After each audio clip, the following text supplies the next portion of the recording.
Hi folks, welcome to Dr. Day's weekly Healthy Bastards health tip. Now this week's tip is part 3 of my 4-part series on advice to health travellers. So part 1 was things to do before your trip. Part 2 was things to watch out for when you're flying in the airplane. Now this part 3 is things to watch out for when you arrive at your destination. So it's easy.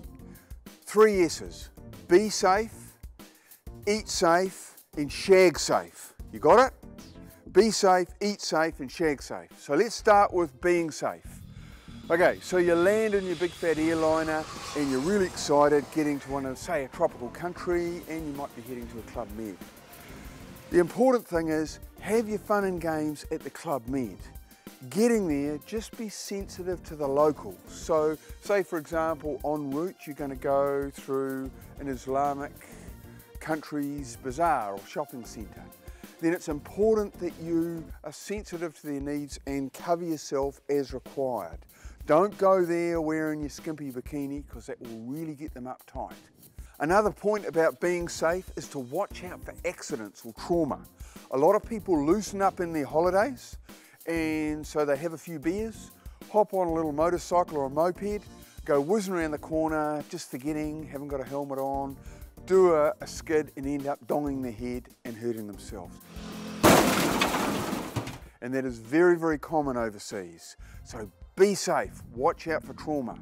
Be safe, make sure you use your anti-bug insecticide rub-on. It should have a high level of what's called DEET, and that stops mosquitoes and some of these other bugs biting you. What tends to happen as the holiday comes on, you loosen up.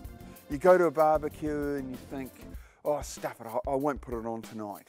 And as a result, that's when you'll get bitten, and that's when you end up with dengue fever or malaria. So always put your anti-bug spray on, and if you're out in the evening, have a long cotton shirt on and long cotton trousers to stop being bitten. Be safe. Also, watch out for getting a hiding, assault, or even kidnapping. So it's really important that wherever you are in any of these overseas countries, you're around other people that you know and you trust.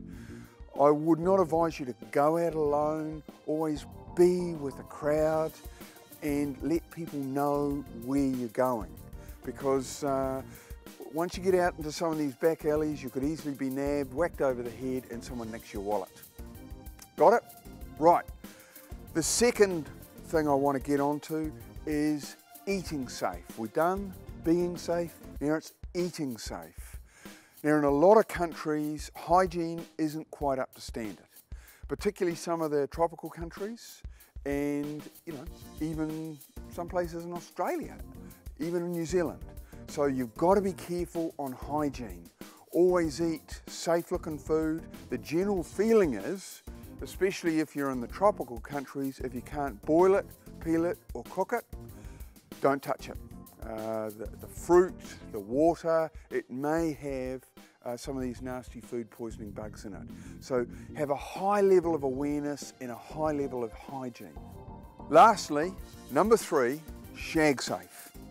Now remember, when you are on holiday, you might go to some countries where terrible diseases like HIV are very endemic, or there's a high level of it in the population. Some countries, up to 15 or 20% of their population can be HIV positive. So if you end up having sex with one of those, you've got a high chance of getting it. So for goodness sake, just don't even think about it. If you do, at least use condoms, because that does greatly reduce the chance. But it's not just HIV, there's some nasty other sexually transmitted diseases like syphilis and gonorrhea, and some of them are quite hard to treat. So please, when you go there, really think about that and just think about some of the long-term consequences. Great. So you're at your destination, you're being safe, you're eating safe, and you're shagging safe, and you'll hopefully hop back on the jet and shoot back home. So next week I'll talk to you about some of the things that you have to do when you get back to your destination, just to end the checklist on health advice to travellers. So I look forward to seeing you next week, folks, and do help me spread this viral. And don't forget, be a healthy bastard. Got it? See you, mate. Bye.